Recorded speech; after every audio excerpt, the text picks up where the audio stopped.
Moin and hello, I'm Lothar from Maygames, and I really wanted to make another video about using Epic Online Services with Unreal Engine blueprints. For example, about inviting other players or properly using EOS voice. But I simply cannot provide you another tutorial which matches a certain quality. The reason is that out of the box and without changing Unreal Engine code, the Epic Games Online subsystem EOS is still broken or inconsistent in many ways. Things simply won't work if you make tiny changes to simple examples. I also received a lot of requests by people who were encountering issues with the online subsystem EOS. And in many cases, I basically cannot help without changing Unreal Engine source code. And because this is a very frustrating experience for everyone involved, I decided to make a video about the state of Unreal Engine, especially in multiplayer game development. So, where are we standing? Considering multiplayer games, Unreal Engine is actually a pay-to-win game engine. It has a lot of characteristics of a pretty keen pay-to-win game, and you have to carefully consider whether it is worth the price or not. In this video, I will talk about the pay-to-win aspects of Unreal Engine multiplayer game development. To explain the reasoning behind this, let me take you back in time. In 2019, I've released a small Unreal Engine game called Karl BOOM, which is now available for free without any money involved. I'd worked on it on my own for more than 2 years. About 1 year of it was full-time work. At first, when I started using Unreal Engine, I felt empowered. Opening sample projects like the shooter game made me feel like it's totally easy to do things. And I, a one-person indie game developer, had all the tools that are used by large game companies. And I was able to use them on my own. I was able to do everything. It was kind of like I was the chosen one to create something big. Until I added one last item to the blueprint struct.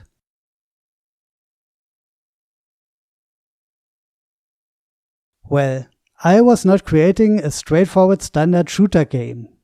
And boy, did I face Unreal Engine bugs. A lot of Unreal Engine bugs. A really huge number of bugs. Basically, I've worked with Unreal Engine for several years now, and never in my entire professional life before I've encountered more bugs in a commercial framework than when using Unreal Engine. Any other software I've worked with does not even remotely match that. How did this happen? Every software development company has a slider available to be controlled by management. There is maintenance and quality on one side of the slider and new features on the other side. Many companies prioritize new features over quality and maintenance because they think that this is the way to win new customers. And also because it is somehow what consulting companies often suggest. But what is pretty neglected is that there are actually a lot of successful products which prioritize quality. Just look at the iPhone evolution. Quality and only small changes to features are preferred by many customers. Non-software examples would also be German car companies, which simply focus on quality. Anyway, my impression is that Epic Games drags the slider all the way to completely prioritizing features over quality. This is even driven to the point that they don't seem to care about quality at all. I think this only works due to lack of competition. For example, Epic Games removes features even though their replacement is not yet usable in a production game. Physics engine, Linux renderer. And they are doing these kind of things all the time. Hopefully, it is clear by now that I'm not addressing Epic Games engineers. I'm sure they are doing a great job. I'm pointing out that Epic Games' management decisions lead to severe lack of quality in Unreal Engine. But what does this have to do with pay to win? When using Unreal Engine for free, you have to use it as is, which also means as broken as it is. When developing Karl BOOM, I had to face the engine bugs, one by one. I had to do a lot of workarounds, but I faced some game-breaking bugs that I could not fix by myself, even though Karl BOOM is only a small game. These bugs were not simply some annoyance. They are huge problems when you are working alone or in a small team. There were several times while working on Karl BOOM where development was pretty much stalled by Unreal Engine bugs. That's a classical time gate. And it's not a wait for 24 hours and continue kind of time gate. It's a time gate which will block you for a totally unknown amount of time. And if your business depends on it, it will cause nightmares. So, we are stuck at this game-breaking bug time gate. How to pass? The short answer is money. The long answer is different options which all cost money in the end. The first option. You can hire someone for about USD 150 an hour to fix bugs. Because if they were easy to fix, meaning lower hourly rate, you could do it by yourself. Second option. You can read Unreal Engine source code all day and do an unpaid job for Epic Games while no one is working on your game. Third option. You can pay Epic Games a very large amount of money to join Unreal Developer Network and force them to actually care a little bit about bugs in their engine. Stresses on a little bit. I will get back to that later. Fourth option. You could also use Epic Games' so-called Unreal Engine bug reporting tool. Well, I could rant and tell stories about this all day. This reporting thing caused so much trouble in my life as a game engineer that it is kind of ridiculous.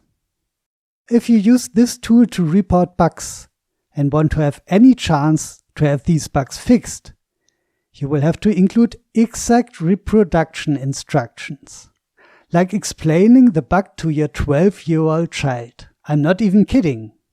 So, preparing this takes a lot of time. You will easily spend a day or two creating the sample project to reproduce the bug. In other words, you will be wasting a lot of time not working on your project, but working for Unreal Engine. To cut it short, there is an Unreal Engine time gate called loads of bugs and time is money. The next pay-to-win feature of Unreal Engine is directly connected to this. It is the bug reporting slot machine. This is not even a loot box because loot boxes may have some guarantees. What happens when reporting a bug is just pure luck. I'm not just saying this. I did a lot of experiments by reporting bugs with different accounts. And often I received no or bad replies, which imply that the people on the other side did not even read the report. Sometimes you will even receive absurd excuses like your level data is incorrect, because they cannot reproduce the bug starting with a new project. Like, do they actually expect people to redo their whole level hoping this might fix the bug? Sometimes, after reporting a bug with no reply for months, I begged for someone in a Discord to report it using Unreal Developer Network, with exactly the same bug report text. And it got accepted. Now, isn't this great? Unreal Engine is free.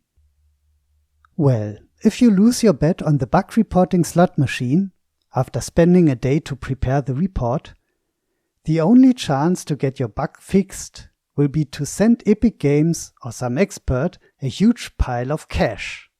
This is called pay to win. but sometimes I was living the dream, the bug report was accepted, an issue was filed. I was overjoyed that I would eventually be able to use the navigation mesh, well, as navigation mesh again. Surely some Epic Games engineer was already working on fixing this.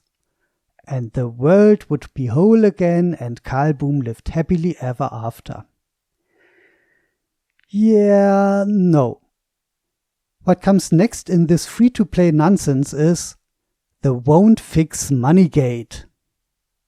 I cannot even bring myself to calling it a time gate, because it is just about money. Epic Games' business model for Unreal Engine is that they mostly receive money from large studios. This implies, although they do not openly admit this, that they only, repeat only, really care about bugs that affect their large customers. To anyone who disagrees, I've collected countless evidence on this. Even if you're having a serious issue, like an RPC data loss regression, which is, from a technical viewpoint, a high priority bug. They won't include this in a hotfix release if none of their important customers complained about this. You have to face the truth. When it comes to assigning their engineering resources, Epic Games does not care at all about your indie game. So Epic Games has confirmed your bug, but they just won't fix it. To me, this happened very often concerning multiplayer-related bugs. And this moneygate is pretty much pay to win. The macOS release of Karl BOOM, for example, was stuck at this kind of moneygate for 2.5 years. Fucking 2.5 years. I had to wait for one of their large customers to enforce a macOS fix, which eventually happened. But this forced me to release the macOS version about 2.5 years after the initial release. And I had to update the engine for this. And this leads to the next pay-to-win characteristic. You do not receive permanent fixes. If you paid for a bug fix before, you have to rebuy stuff when updating the engine. And you have to update the engine because often you cannot merge non-trivial patches. And there are no long-term support releases. Updating the engine will fix, for example, 10 of your game-breaking bugs. But you will have like 15 additional new game-breaking bugs. Hooray! And everything starts again. You're not actually solving any problem. You're not working on your game. This is just doing work which should instead be done by Epic Games. I really don't understand why people in the game industry are accepting this nonsense. How low can quality standards possibly sink before customers think that this is unsustainable? Obviously pretty low in this industry. But we need solutions. What could be done about this? Where do we go from here? Well, there could be more game engine competition. I personally wish for a game engine which focuses on stability. Also, people could write a custom game engine specifically for the game they are creating. For Karl BOOM, development time would have been probably about the same with creating a custom engine, and I would have been a lot happier. Also, Epic Games could focus on quality instead of their metaverse dreams. But this may be wishful thinking on my part. Some people say that this is all working as intended. Unreal Engine is hard to use and you have to go through these challenges. My reply to them is, that would be totally fine with me. But if this is working as intended, Epic Games should not promote Unreal Engine to indie game developers, and truthfully state that Unreal Engine is not accessible and full of bugs due to its fast development cycle. Epic Games should not create the illusion that they actually care about indie game development, because the current situation of EOS with Unreal Engine multiplayer development is a great example that they do not care enough to allocate any engineering resources. Anyway, Personally, I've had enough of this. I'm now working on a high-performance stock market software. And as you can imagine, the frameworks I'm using for this are much more stable. At this time, I have no intention to come back to Unreal Engine. In the future, I'm afraid this channel will no longer feature Unreal Engine videos. Instead, I will talk about stock market software development. Even though this is kind of a different subject, I'd be happy if some of you stayed for the next video. Until then, have a wonderful time.